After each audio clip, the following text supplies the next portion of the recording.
Good morning बच्चों, फिर से स्वागत है आपका अनिल ढाका क्लासेज में। देखिए, हमने 2 चैप्टर जो है वो कंप्लीट कर लिए। पहला चैप्टर रिप्रोडक्शन इन ऑर्गेनिजम्स और सेकंड चैप्टर जो आपका था sexual reproduction in floor plants, दोनों हमारे कंप्लीट हो चुके हैं। और दोनों चैप्टर जो है उन दूसरे चैप्टर के हमने प्रश्न उत्तर जो है वो भी हमने कर लिए। ठीक है, आज हम तीसरा चैप्टर जो है वो स्टार्ट करेंगे।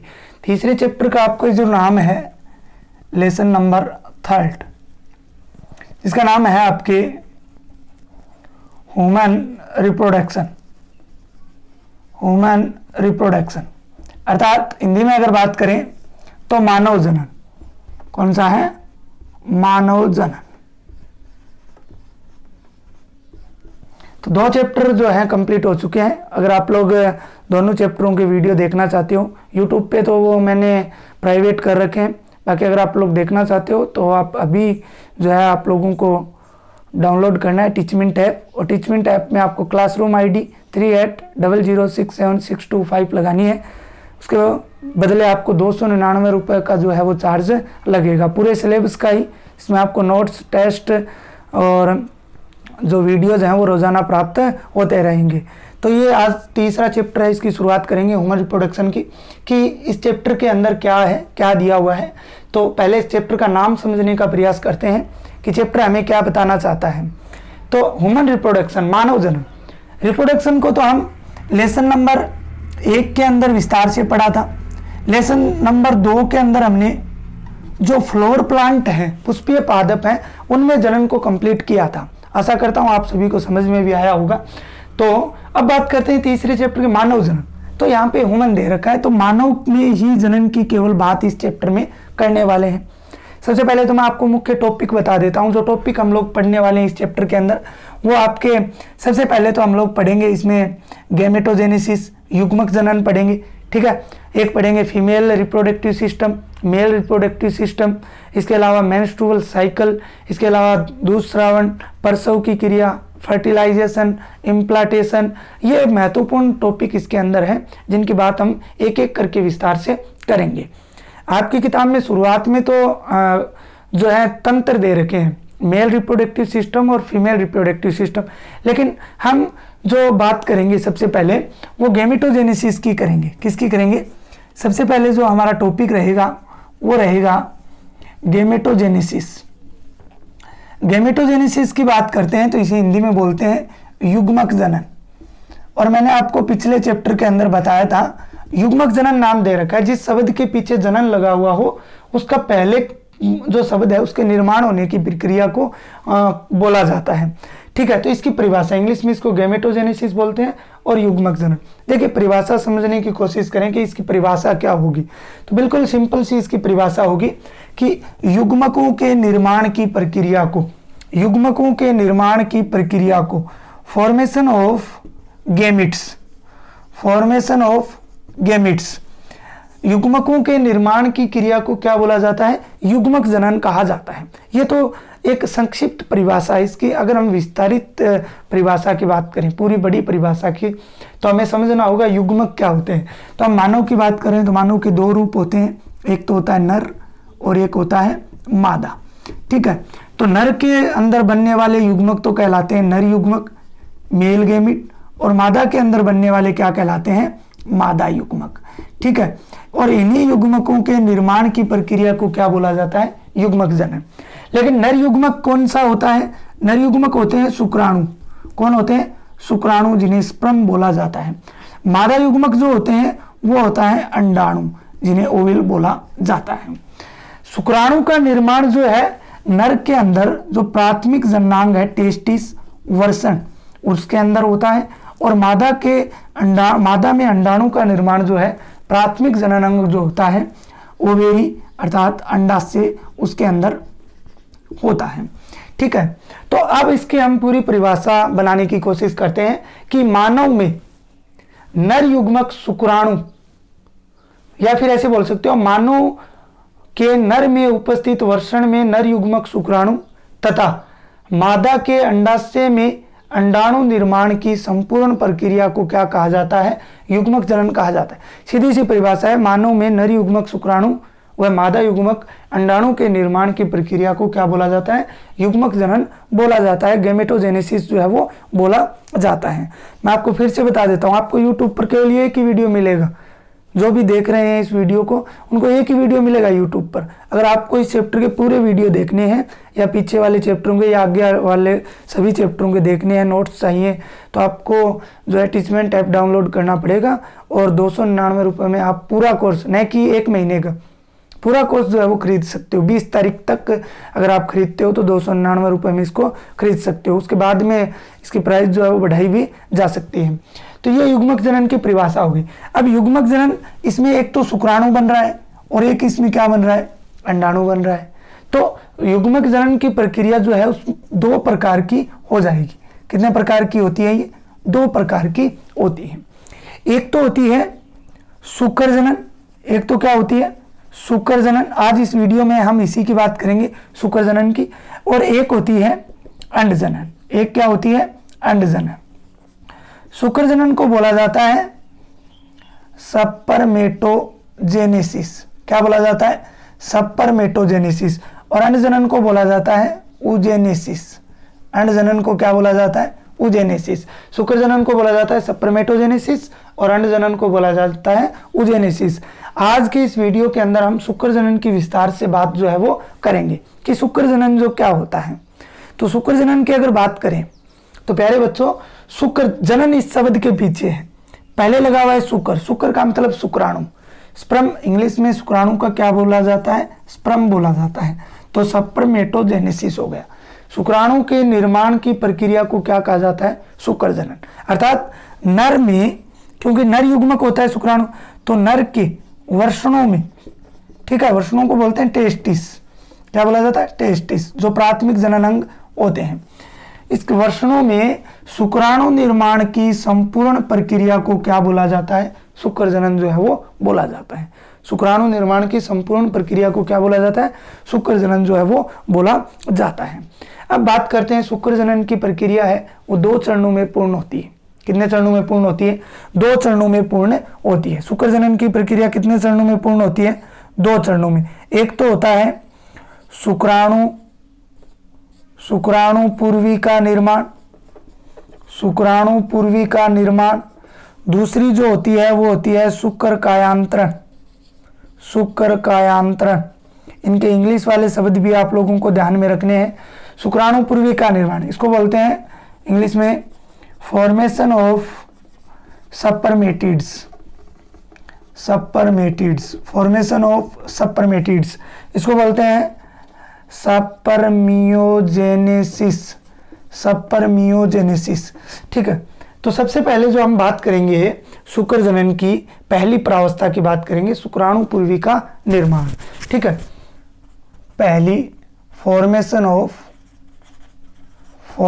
ऑफ स्पर्मेटिड्स, ठीक है, शुक्राणु पूर्वी का निर्माण। स्पर्मेटिड्स को क्या बोलते हैं? शुक्राणु पूर्वी। शुक्राणु पूर्वी का निर्माण, देखिए शुक्राणु पूर्वी का निर्माण है वो 3 चरणों में पूर्ण होता है।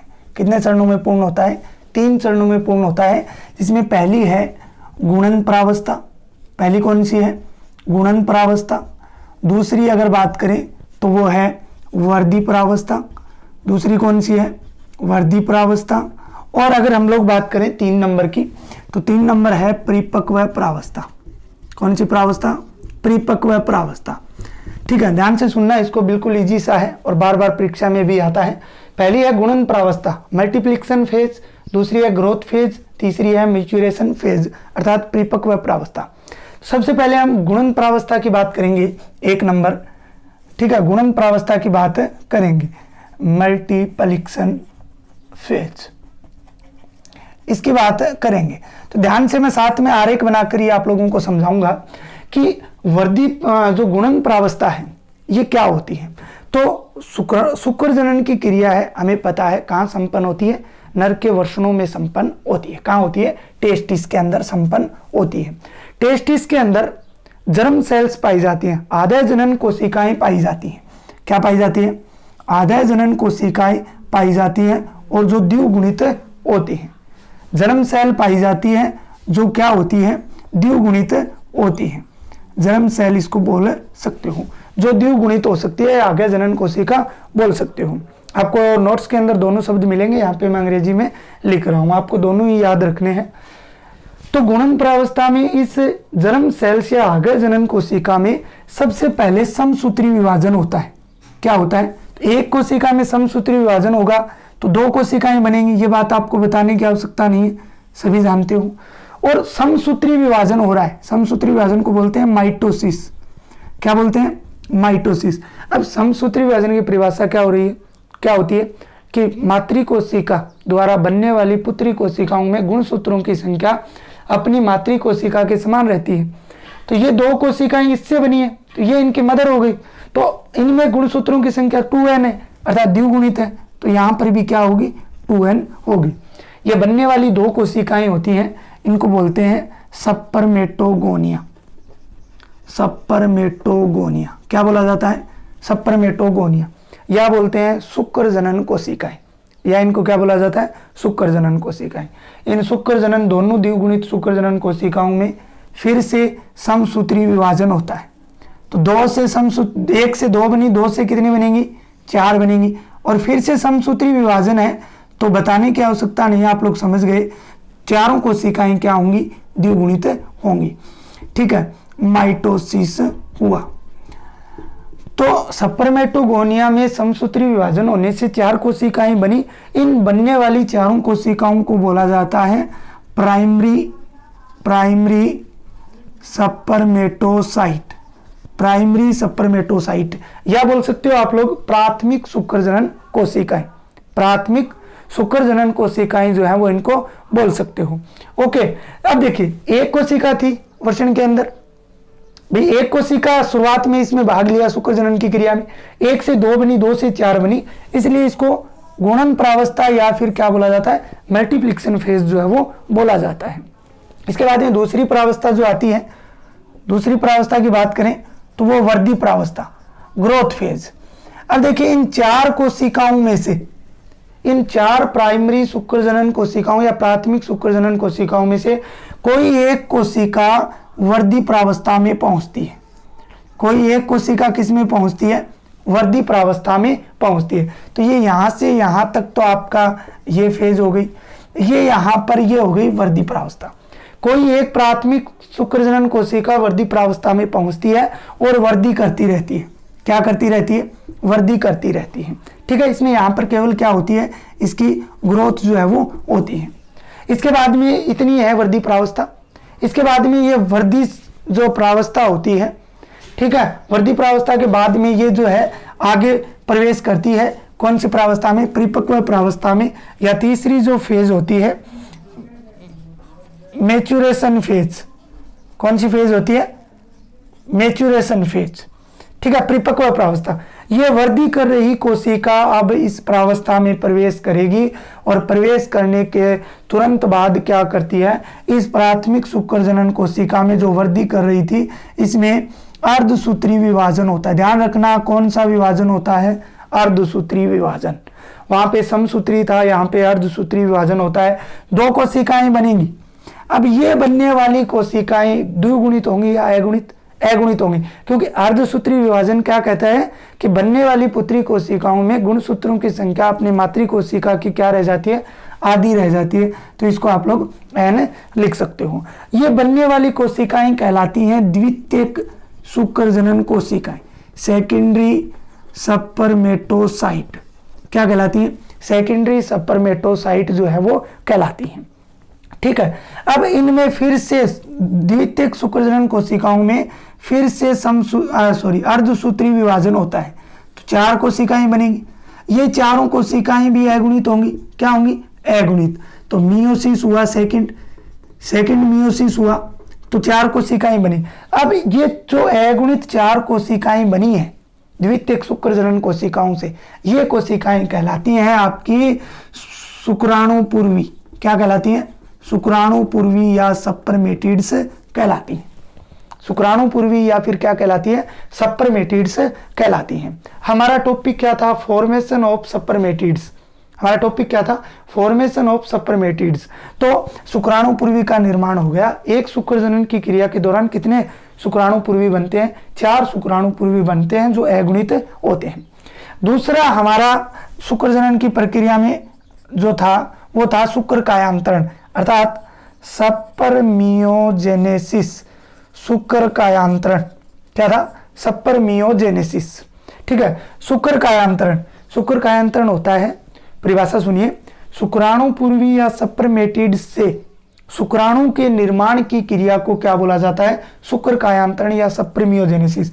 ये आपके यहां से यहां तक ये फेज हो गई शुक्र कायांतरण। इस शुक्र कायांतरण की परिभाषा होगी सप्रमेटिड से शुक्राणु निर्माण की क्रिया, सप्रमेटिड से शुक्राणु निर्माण की क्रिया। तो यहां आप लोग लिख सकते हो सपर्मियोजेनेसिस, और यहाँ पे ये आपको जो दिख रहे हैं क्या होते हैं, स्पर्म।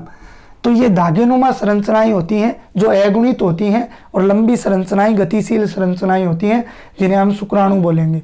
और शुक्राणु को ही क्या बोला जाता है, नर युग्मक जो है वो कहा जाता है। तो इस प्रकार शुक्र जनन की प्रक्रिया फॉर्मेशन ऑफ सप्रमेटिड्स और सप्रमियोजेनेसिस 2 प्रावस्थाओं में क्या हो जाती है, पूर्ण जो है वो हो जाती है।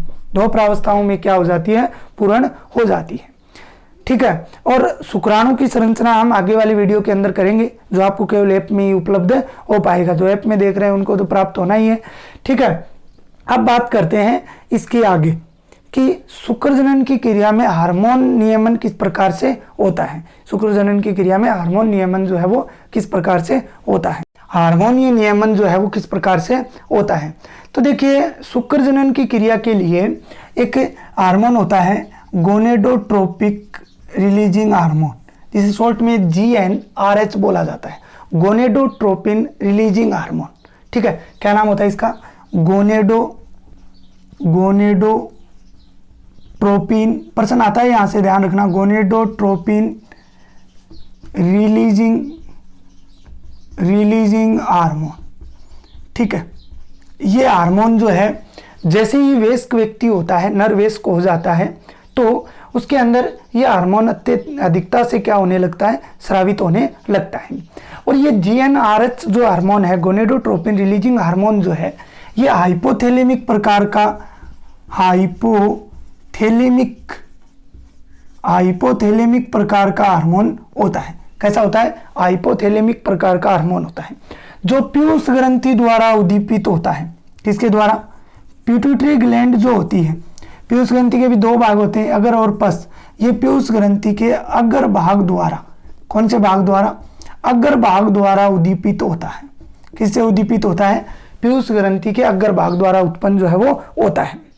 पीयूष ग्रंथि के अग्र भाग द्वारा 2 प्रकार के हार्मोन हैं ये, जिनकी हम बात कर रहे हैं GnRH की। एक तो होता है LH, एक होता है FSH, एक होता है LH और एक क्या होता है FSH।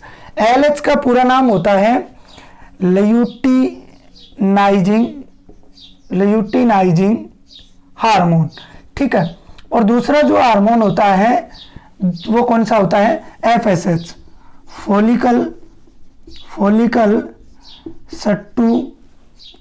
Follicle stimulating hormone. ठीक है, और इसको शॉर्ट में अगर बात करें तो बोला जाता है, हिंदी में अगर बात करें तो इसको बोला जाता है, क्या बोला जाता है, फॉलिकल का मतलब पुटिकीय, स्टिमुलेटिंग मतलब उद्दीपक, और एच का मतलब हार्मोन। ठीक है, तो फॉलिकल स्टिमुलेटिंग हार्मोन जो है वो इसको बोला जाता है। LH हार्मोन जो है वो जो लैंडिंग कोशिकाएं जो होती हैं, वृषण में 2 प्रकार की कोशिकाएं उपस्थित होती हैं, लैंडिंग या अंतराली कोशिका, तो ये लैंडिंग कोशिकाओं को उद्दीपित करता है, और इनके द्वारा एंड्रोजन का स्राव किया जाता है। किसका स्राव किया जाता है, एंड्रोजन का स्राव जो है वो किया जाता है। ठीक है, किसका स्राव किया जाता है, तो एंड्रोजन का स्राव जो है वो किया जाता है। ठीक है, एंड्रोजन के स्राव जो होता है ये शुक्र जनन की क्रिया को प्रेरित करता है। किसकी क्रिया को प्रेरित करता है, शुक्र जनन की क्रिया को प्रेरित करता है। तो आपको ये ध्यान में रखना है। LH हार्मोन ल्यूटिनाइजिंग हार्मोन होता है, ठीक है। लैंडिंग कोशिका अंतराली कोशिका को उद्दीपित करता है, जैसे एंड्रोजन का स्राव होता है, एंड्रोजन हार्मोन का, और ये हार्मोन जो है वो शुक्र जनन की क्रिया को प्रेरित करता है। इसके बाद में FSH, ये हार्मोन जो है ये स्ट्रोली कोशिकाओं को उद्दीपित करता है। कौन सी कोशिकाओं को? स्ट्रोली कोशिकाओं। मैंने कहा ना 2 प्रकार की कोशिकाएं जो है वो पाई जाती हैं, तो ये स्ट्रोली। देखिए याद रखने का तरीका है, L से लैंडिंग कोशिका याद रख लेना और इस S से स्ट्रोली कोशिका याद रख लेना। ये स्ट्रोली कोशिकाओं को क्या करता है? उद्दीपित करता है। और इनके द्वारा अगर हम बात करें, स्ट्रोली कोशिकाओं को उद्दीपित करता है और ये शुक्र कायांतरण की क्रिया में सहायक होता है। किसकी क्रिया में सहायक होता है? शुक्र कायांतरण की क्रिया में क्या होता है? सहायक होता है। शुक्र कायांतरण आप लोग जानते हो, शुक्राणु पूर्वी से शुक्राणु निर्माण की क्रिया होती है, तब ये FSH हार्मोन काम आता है। और शुक्र जनन की क्रिया में LH हार्मोन काम आता है। और ये दोनों हार्मोन ही कौन से हैं? गोनेडोट्रोपिक रिलीजिंग हार्मोन होते हैं, जो पीयूष ग्रंथि के अग्रभाग द्वारा उद्दीपित होते हैं। तो प्यारे बच्चों, इस प्रकार से शुक्र जनन की क्रिया, एक शुक्र जनन क्रिया की अगर बात करें तो 74 डेज के अंदर कंप्लीट होती है। ठीक है, तो ये आपका जो है पूरा हो चुका है। इसके बाद में आगे वाले पार्ट जो है वो आपको प्राप्त हो जाएंगे। आज के लिए इतना ही, धन्यवाद।